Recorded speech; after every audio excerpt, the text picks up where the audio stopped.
what does It's way more than you asked, but go but apostolic succession, sort of like how does that work in being knowing that, you know, how the succession in the church, explain a little bit of apostolic succession and Well, we believe that Peter, that Jesus anointed Peter. You're Peter, upon this rock I will build my church. That Peter was, Jesus left the church to his apostles. He didn't leave a church. There was no church. Jesus left his work and his ministry and his mission and kind of put Peter in charge and the other apostles. Okay? So they were these scared men. Their teacher, their leader, their rabbi, whatever you want to call him, was just arrested, tortured, crucified, and disappeared. He wasn't in the tomb. So they're these scared men in this, up in this, the upper room they call it, okay, in Jerusalem. And we have the moment in the story in the New Testament about Pentecost, when the Holy Spirit, you know, they have the tongues of flames along they always have pictures above their heads. So that's the Holy Spirit allegedly coming down and inspiring them.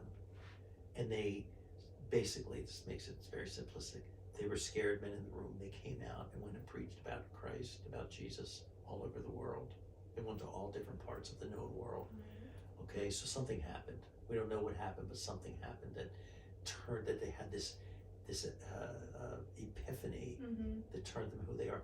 So Peter was the really took up Jesus's cause most, because Jesus appointed him, and that's what we're told in the stories, in the gospel stories.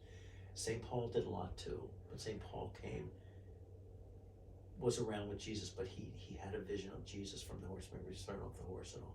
And he was another, you know, he was great, probably did more for Christianity than Peter, but then Peter handed off to somebody else, who handed off to somebody else, who handed off is probably a bad term. It's definitely a bad term. But, you know, we got to the point where there was people electing the Pope, you know, other clergy electing a leader. It's kind of like not like a presidential election, because that's not right, but it would kind of be the Senate picking the Speaker of the House, or the Congress picking the Speaker of the House, you know, and that's how. And you got to figure that the early church, you know, they were having these prayer services and whatever kind of service they had in people's houses, and the father of the house was very paternalistic. The father of the house was kind of the head of that little church community, and then it got to where they couldn't fit the people in, so then they started building churches. So it went from a family community of prayer to church community of prayer. Then you need people to lead the people, and to have a leader, you know, someone to be in charge. And so things kind of grew from there. But they really came from Peter to whoever's next. That's apostolic succession. So we believe that Pope Francis is the successor of Peter, 250 popes later or whatever, but that he's a direct successor. I know you already talked a little bit about Peter, but can you explain the story of Peter and why he is so appreciated in the Catholic faith? Well, I guess because, you know, they paint John the Apostle, John the Evangelist as he was the one who sat on Jesus's, put his head in Jesus's shoulder.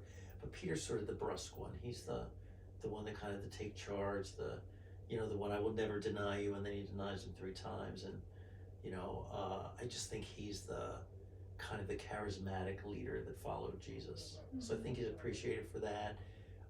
He met up with St. Paul. I was at this church in Rome. I can't remember if it was St. Peter and I think it was St. Paul in chains. I don't think it was St. Peter. But anyway, I think Peter was crucified upside down.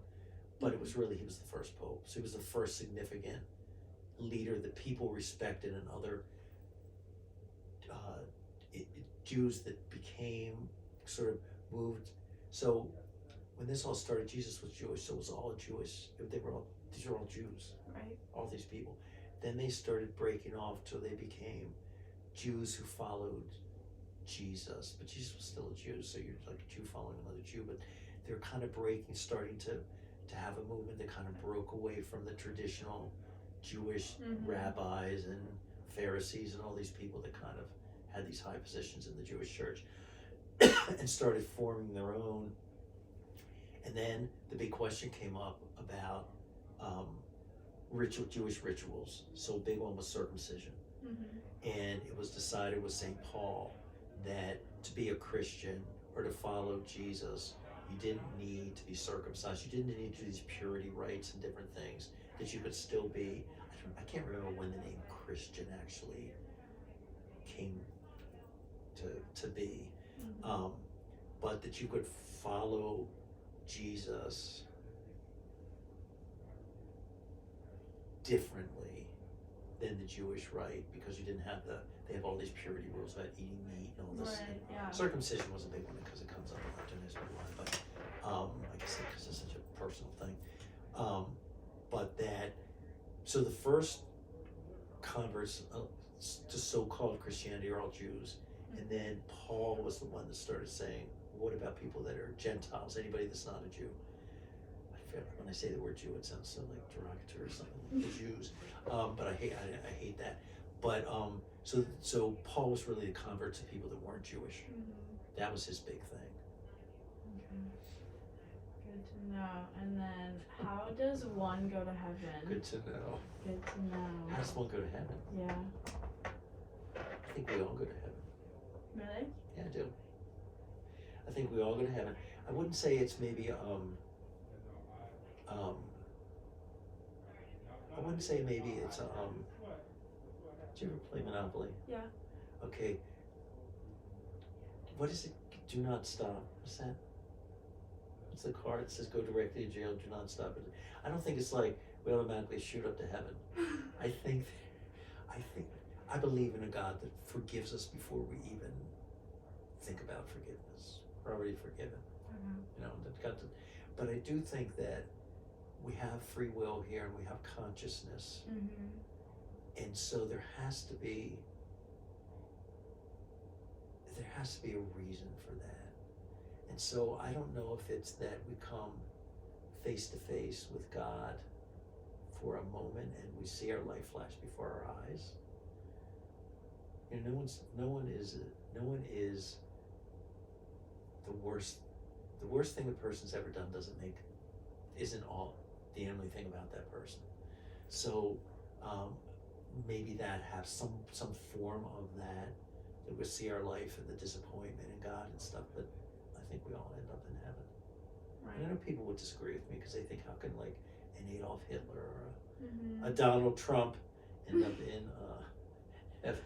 But I do think that you can't believe in an all-forgiving God and then say, but that's conditional. If God unconditionally loves us, you know, it's kind of like your parents. They don't always, I'm sure your parents do, but don't like everything we do, but they still love you unconditionally. But they don't necessarily like every single decision you make. Right.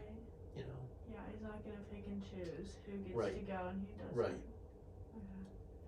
That's what I believe. Right. Yeah, I believe it too. What happens